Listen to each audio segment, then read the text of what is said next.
Immigrants. They take our jobs, they come in and they sit and feed off of our country like a bunch of parasites. They bring in crime rates up, they're bringing in all these different kids, they're criminals, and as Donald Trump said it best, when Mexico sends its people, they're not sending their best. They're sending people who have a lot of problems. They're bringing drugs, they're bringing crimes, and they're rapists. These are the feelings of most of our fellow American people, but immigrants do way more to help us than they do to hurt us. So in this speech, I'm going to be telling you what an immigrant is and how they help us economically, socially, and culturally, while simultaneously dismantling any negative stereotypes and any myths that there are about immigration. So what exactly is an immigrant? According to Merriam-Webster, an immigrant is a person who comes to a country to take up permanent residence. So a lot of people in the dominant race believe that since they are dominant and since they are the majority, that their culture, their way of living, their social norms, their lifestyle should take precedence over any other culture, ethnic group, or race. But if we look back in history, the first people to touch on American soil, what is now American soil, were what we call the Native Americans. And if we take it back even farther, humans first evolved on the continent of Africa. All life came from Africa, according to humanorigins.edu. And much of human evolution occurred on that continent too. 1 in 10 Europeans and 1 in 8 Americans are foreigners. And according to a book called Immigrants, Your Country Needs Them by Philip LeGrand, I found these following facts. Approximately 1 million people migrate to the United States yearly, and you can tack on an extra 500,000 people who come illegally. In Europe, they admit some 2.8 million foreigners yearly, with another 800,000 people illegally.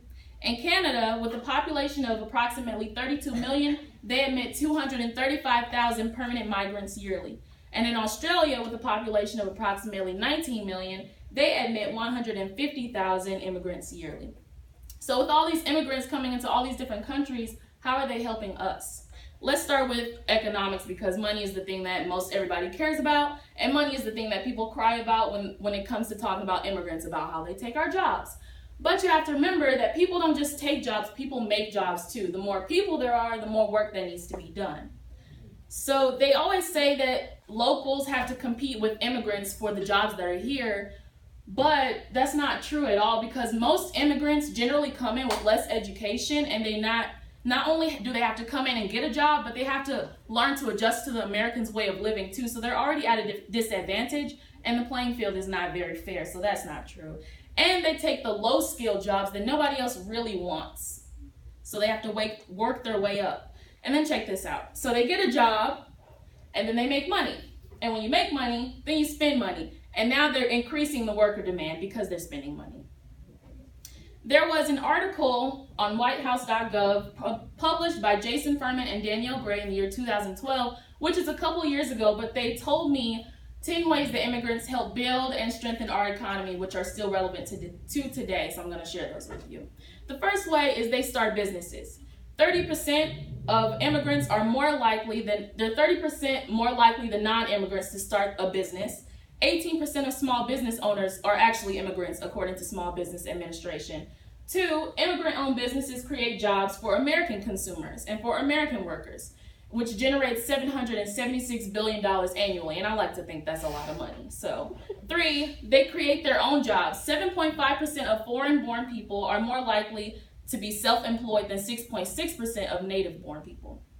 4, they develop cutting-edge technologies and companies. They started 25% of public U.S. companies backed by venture capital investors, so companies like Google and eBay and Yahoo and Intel. And what would all of our speeches be like without Google?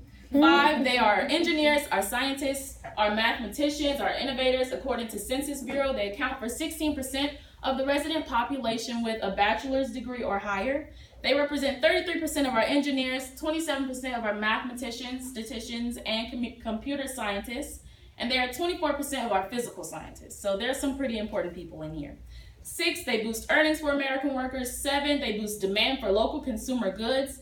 8, their reform legislation reduces the deficit. 9, the comprehensive immigration reform would create jobs for us.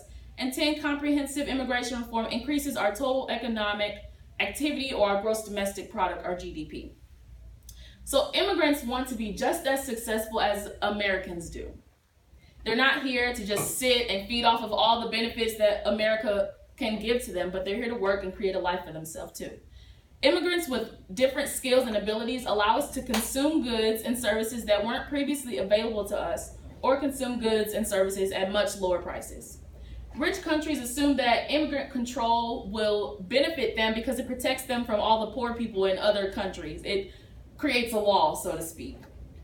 But rich countries have more capital, which makes workers from poor countries move to rich ones so that they too can make use of the rich country's capital and become productive. And that realization also came from Philip LaGrange's book about immigrants. But let's talk social effects. People think that they're taking over our American identity and our country's becoming foreign. We can't go to a McDonald's without somebody speaking Spanish, right? But that's not true either. The media plays an important role in the immigrant threat narrative, portraying immigrants as illegal residents and a welfare burden and a source of crime and disorder and a menace to the national identity. People in rich countries are having fewer babies than ever before, which means that population is decreasing. So with immigrants coming in, not only are they adding to the workforce, but they're also increasing our population too. And with all these demographic changes, with all these different cultures and races and ethnicities coming in, it brings on the fear that the dominant race has, that their identity is being taken, that this is no longer America, that they're living in a foreign country.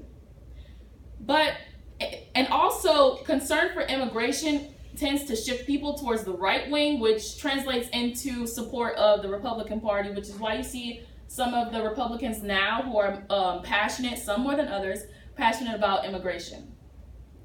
But we should view immigration not as a threat to our national identity, but as a chance to reorganize our country to accommodate our ever-changing atmosphere and the makeup of our nation. Instead of considering America as a melting pot, it should be more like a stew, because with melting, let's talk about steel. With steel, if you melt steel, you don't know all the different ingredients and things that are inside of making steel. But if you have a stew, you can still look inside and say, oh, that's a carrot, oh, that's beef, oh, that's celery. And immigrants are adding flavor to our nation. So just think about, and now moving culturally, think about all the different foods and music and art and theater and clothing that they brought. We got the salsa now, we got Mexican restaurants, soul food restaurants, we got Italian places, Chinese food, all this different stuff came from them. So immigration has been a very long ongoing debate and controversial topic in our nation since forever, just about. So immigration, the topic of immigration, people, just like any other controversial topic, they choose their views based off of different experiences that they've had, good or bad. And we can't always do stuff based off of emotions, because emotions could lead us to the wrong way. We have to start thinking about stuff and looking at the cold hard facts so that we can choose what's right. We need to look at what it is and what it isn't. And this speech fits into all of the pillars of the public affairs mission, but most specifically the one about cultural competence. Because in a nation where we consider ourselves unified, because we are the United States, we should more than any other people be able to take in people of different cultures, different races, different ethnicities, different religious backgrounds, different sexual orientations, anything like that. Peter Brimlow said, "America is not just an idea embodied in a set of instructions, but a nation with a large ethnic component." Thank you.